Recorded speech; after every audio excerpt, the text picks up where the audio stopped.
Alright, ladies and gentlemen, so in this video we're going to do some interesting stuff. So what I've got here is a very wet basement. So wet, in fact, I've had to pull out shoes. So what we're going to do is I'm going to weigh the heaviest arrow and show you guys the weight and thereby the grain of this arrow. Now I can't really show you the spine. I can't show you empirically how stiff these are. But we've got 31.9 grams for our heaviest arrow, and the other two are, I'm not going to show you, I'm just going to read them off. We got 29, just barely 29.09, and on this one 29.7. So this one's actually quite a bit heavier. It's almost a full gram heavier than this one, which might seem weird given that they're the same length, but they're technically not. One has a substantially reduced knock, and I have had to cut into the carbon to make this one a new knock, guys. So what we're going to do is I'm going to say that this arrow is 2 nose heavy. Don't forget, we're still dialing in our arrows, guys. So what we want to do is dial in our arrows in such a way as to have them kind of be not sucking. I want my arrows to be perfectly balanced. Now this one is 2 nose heavy, but there's not much I can do about that right now. And the reason is I'm going to have to grind that down. And I've decided on a particular way I want to go about that, but I don't really feel like doing the grinding today, so I'm not doing that. I have another thing I can do here, which again involves weight. Now, when you fine-tune the weight of something, let's say you wanted to fine-tune, say, the weight of a bow. Let's just take this Band-Aid here and weigh it. 0.28, and now I'm going to remove one of these and weigh it, and then we'll know roughly what these weigh. I'm just taking a real thin Band-Aid here, 0.0, and what I'm going to do is I'm going to take this and wrap it around the tip, right at the tip,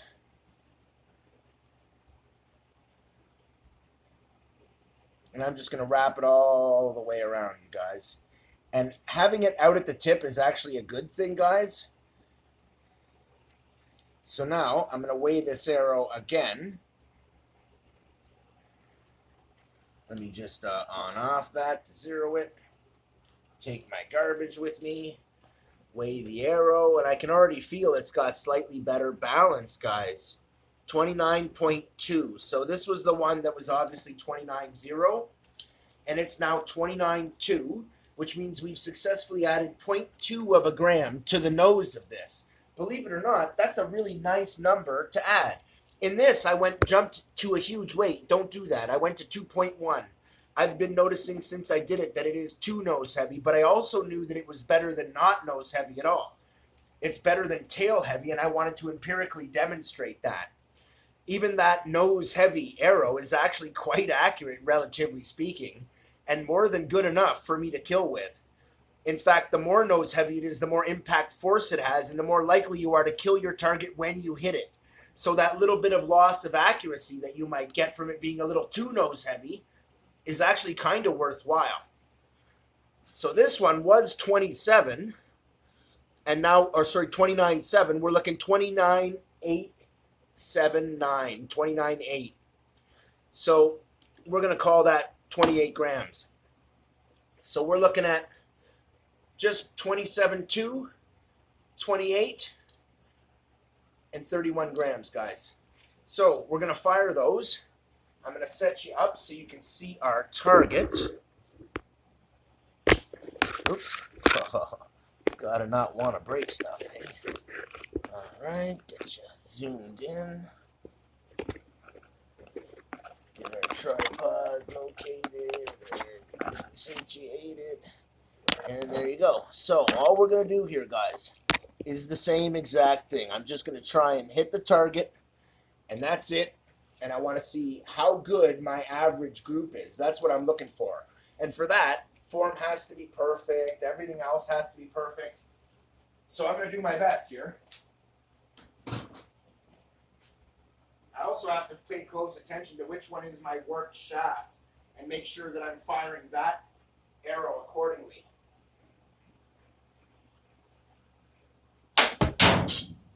Well, Unfortunately, with the light in my eyes, I really can't see what that was like. There's a substantial light here from the ceiling.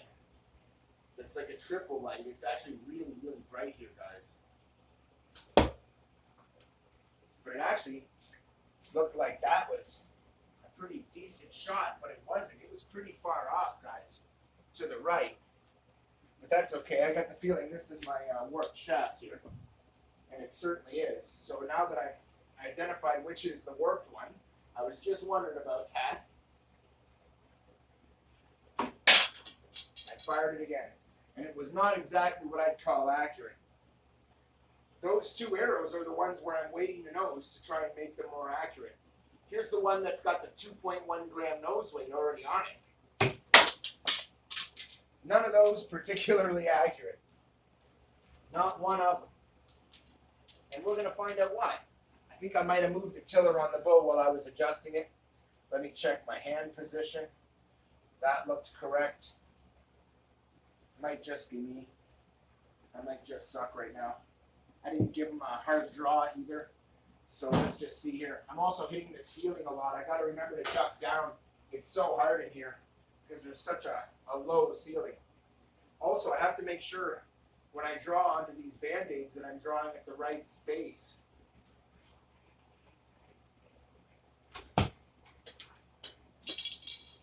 So that was one of the light arrows, guys.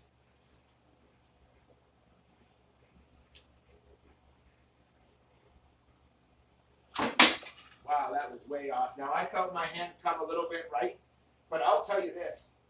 If you're shooting, I have used a lot of bows in my life, and typical bows are more stable than these. I was able to put two in the exact same spot. I told you guys sometimes I play chase the round, where if I hit a round in a spot, I'll try and follow it with an identical shot. Or I'll do the identical shot just to see if I get the same result. And I did, which ain't exactly a good thing. It means I had my hand in the wrong place on the rest of the bow. More than likely, let me just dial that in, because it's still not officially locked in. I don't have the rest built. Wow, that's horrible. I'm actually aiming directly for it, guys. And it's coming off way to the right. Every time, consistently hard to the right. So hard that it's difficult to explain why, but I'll tell you this.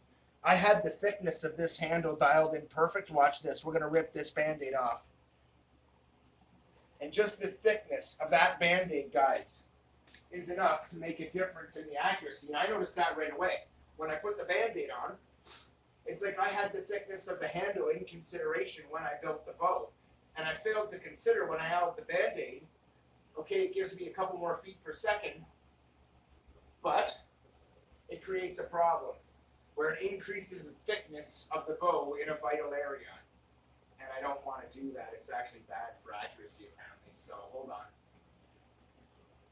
Let's see if we can get some good accuracy here. Oh, that's a little better. Now I am doing my old school kind of draw here, but that's a little better. Now this isn't perfect by any stretch, but that's all right. I'm just kind of, this is the heaviest arrow right here, guys. And you can see, not only did it hit with a lot more impact force, but it was accurate. A lot more accurate than these two. And that's part of what I was getting at. It seems like the more nose weight I add and the lighter I make the tails of these arrows, the more accurate they actually get. Because there was a really significant weight imbalance there. And strangely enough, guys, my aim point hasn't changed here. I'm still aiming at the exact same point. All I've done is take that Band-Aid off. Strange as that sounds. And it did make a noticeable difference. Now, it's not perfect. They still come pretty far off to the right sometimes. And I'm going to show you guys why that is. So, when you look at some of my other bows, the arrow sits directly up against the rest And from here, you wouldn't notice much of a difference. But when you look at it here, you notice that that bow, if I can show it to you this way, you'll notice there's an angle here. And as I move this here to sit directly up against the actual bow and not the handle, you'll notice it's way more accurate. I'd probably be more accurate if I set it up here and move the whole handle down and leave my rest right up against here, or cut the top of this right off, epoxy that in place, and make my rest right up against here. So one of the ways I can test that, believe it or not, is by moving up to a different position, or, crazy though it sounds, by flipping the whole bow around and shooting off the other end of the bow and shooting where that is going to be the most accurate. I'm going to try that. I did actually plan for you to shoot this bow from both hands, believe it or not, right or left. And that was really interesting because it didn't do what it did before it dove. But that's because I don't have my hand in the right spot. And I didn't set it up for this location, really. It's just kind of one of those things. I wanted to try it and see what would happen. Because technically, the better I make it, the more accurate I make it, the better it is, right? And that's just a fact. And so the trick is to dial it in. Now, at this point, I'm kind of just screwing around with things, but in the end, me shooting that way is actually more accurate because it's right up against the bow. It's straighter. It's not coming off hard to the right or to the left. Now, as you can see, that doesn't mean that you've got your elevation dialed in. That is an entirely different matter. So you have to look at those two things separately as to whether or not the round is traveling right or left, whether it's traveling up or down. So if the round is traveling down, I need to move this from its current location, but then I'd be right back to being up against the riser. So I'm just going to shoot off this riser, but account for the fact that it's going to come off hard to the right in my aim point. I can no longer aim directly at the target is what that means, guys. And the reason is, at close range I can, but at further ranges, you have to account for the fact that it's firing off the right side of the bow. So that's more of an indicator right there. Now I'm aiming. I'm not aiming high because I'm not at the limit of range for what these can handle. In fact, I'm doing the other thing. I'm aiming right about here, guys. And that's not a bad thing. So, I'm just going to start kind of planking here and see what I can do. And in the end, it's a bummer because what you have to do, I'm putting aside the weighted arrow. It has already been established that it is my most accurate. And what I'm trying to do is shoot with the two lighter arrows. Look at that. That was actually a really nice flight path from my perspective. Hit the target nicely. I just have to account for the fact that I need to aim according to the fact that they're going to come off the bow hard, guys. Not gentle. They are coming off the bow hard. Hard enough sometimes to do stuff like that and shatter a knock. So there's that.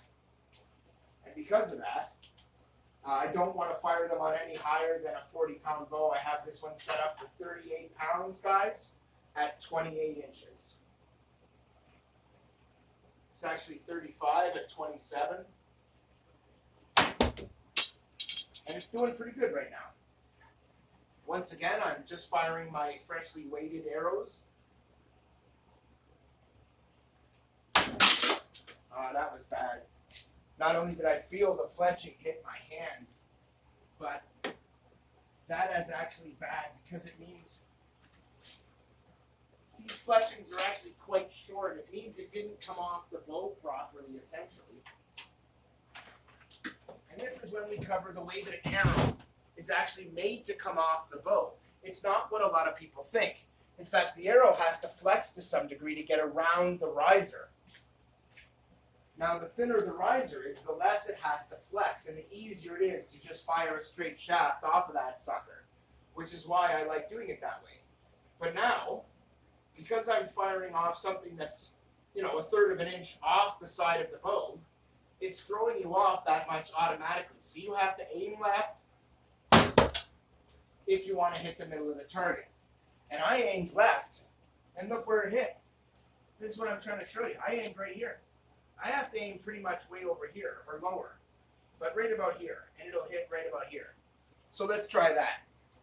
And this is where you dial in the predictability of your arrow, the consistency of your shot, all that stuff. Practice is everything. Okay, well that didn't work. I hit the ceiling, and every time I hit the ceiling, it's like a null and void shot. But it's kicking over pretty hard, I'm seeing, when I fire around. It's really kicking that arrow that direction, which isn't actually quite as good as you might think, but I have a way to fix that. And it's to hold the bow correctly. Now, I'm going to give you a quick tip on that because it's actually really important. And I'll show you why I'm able to hit consistent shots with this. Okay, so when I constructed this handle, guys, I told you that I had this seam indexed perfectly. I don't actually want to shoot against that. I actually want to twist the bow in my hand. This grip twists a little bit. And what you do is you twist it so that you're twisting the bow. And as it releases, it'll compensate by coming off to the right. So my arrow will actually be level when it launches.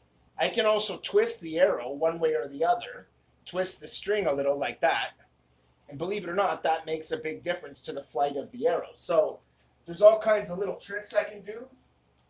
But in the end, I'm not doing any of those tricks when I'm launching these shots, guys. I'm doing the opposite. I'm trying to just fire it as straight and simple as I can and seeing what the accuracy is like of these arrows. And you can see it's getting half decent penetration, but it's nowhere near the target. I mean, I'm aiming down here, guys. It's coming off way high. So I'm going to move where my hand is held, guys, because that's actually what I'm doing, is holding my hand in the wrong spot. That looked a little more accurate and bounced pretty much right back to me, which is what I talked about when I have it. If I have it set up correctly, it should pretty much bounce right back to me.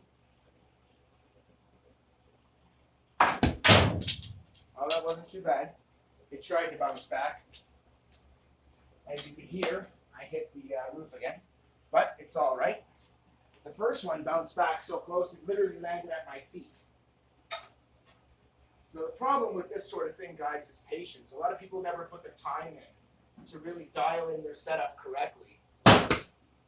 See that? How it dropped hard because I hit the ceiling? But that just shows to show you, you can, wow, it was really in there. You can hit this from anywhere. I can hit it high on the target, low on the target, quite readily without much change from my perspective, without me doing much different. But just the tiniest little difference makes a big difference with these bows, I find. Like any little thing you do makes a difference. And so they're very sensitive to things like the arrows. They're very sensitive to things like you twisting the grip in your hand as you draw it. Like I just did there. And you saw how much that threw the arrow off by. Any kind of twisting you do is big time affecting the flight of the arrow. What you need to do with these bows, unlike a factory bow, which is actually very stable and very resistant to that kind of twist, it's built to be resistant. You gotta remember, this material isn't built to be bow material. So it's really not resistant to that kind of stuff. So it flexes very readily. And so you have to be really on the ball. It's one of the reasons I actually like it for practice, because you're not going to get very good accuracy at any kind of distance. But at the same time, it's a heck of a lot of fun. You do get a good experience as far as what you need to learn in archery. It's like it's all there. All the details kind of matter, and you see them. And you'll see shots where it's kicked over to the right and the left. And that's all good for you to pay attention to. Well, I'll be playing Find the Arrow again in a little bit. Oh, never mind, found the arrow. But in the end, It's all a matter of how far you want to take it, right? But I'm not happy with the accuracy I'm getting. I actually thought when I weighted these that would quite probably be just perfect, and they wouldn't really need much more weight than this. What I'm seeing is that even with the amount of weight I've taken off the tail, they still need more nose weight, but not so much. I mean, that was pinpoint accurate pretty much. That hit the bullseye pretty much bang right straight on, guys. So did that. And in both cases, I wasn't aiming up and way off. No, if you've got to aim up and way off, you have indexed your handle incorrectly, my friends. And that is one of the things I wanted to show you. The where I have put this is indexed perfectly. If I hold it so that from my thumb's perspective, it's visible here but not here, it's perfect. It's one of the reasons I did it that way. It dips down a little bit, but this is where the actual rest will be perfectly. So I put my arrow here, it works out perfect. I put it anywhere else, it does not. If I'm really careful about my form and really precise about my form, the arrows are noticeably more accurate. I did find an improvement. And in fact, it's gotten to the point now, these are not my best arrows necessarily, you might think, but they pretty much are. I mean, they're pretty predictable now, it would seem to me. Much more so than before. And that's really the key, is getting them dialed in, right? And that's why we talk about it in endless fashion, where I do an hour of me shooting or half an hour and follow that up by another half hour and another half hour and another half hour. That's why, because this is one of my arrows and it works very well. But I am noticing that little bit of weight, that just mere 0.2 of weight, made a massive difference, guys. It was noticeable right away as soon as I started to shoot them in terms of their overall flight path, because they hold a more level trajectory and they're now accurate. From the time I got those, they weren't really all that accurate, guys. I mean, they were okay. They just weren't really very good.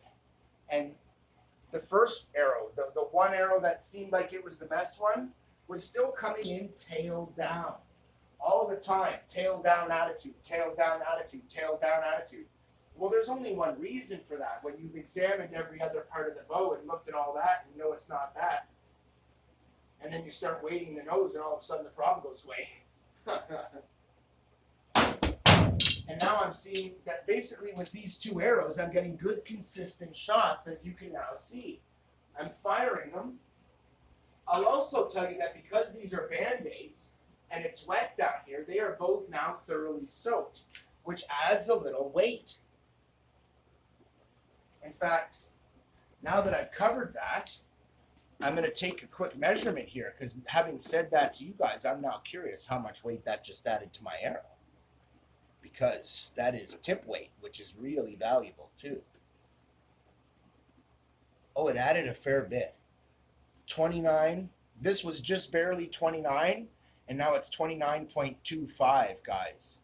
So it added probably about a 0.3 of weight to this arrow because I added that. It was originally 0.2, but now we're looking right around a total of half a gram added from the Band-Aids because, let's just verify that. Oh, I can. This one's over 30 now. But just barely, 30.085. So call it 30.0. So yeah, so it's impacted these substantially.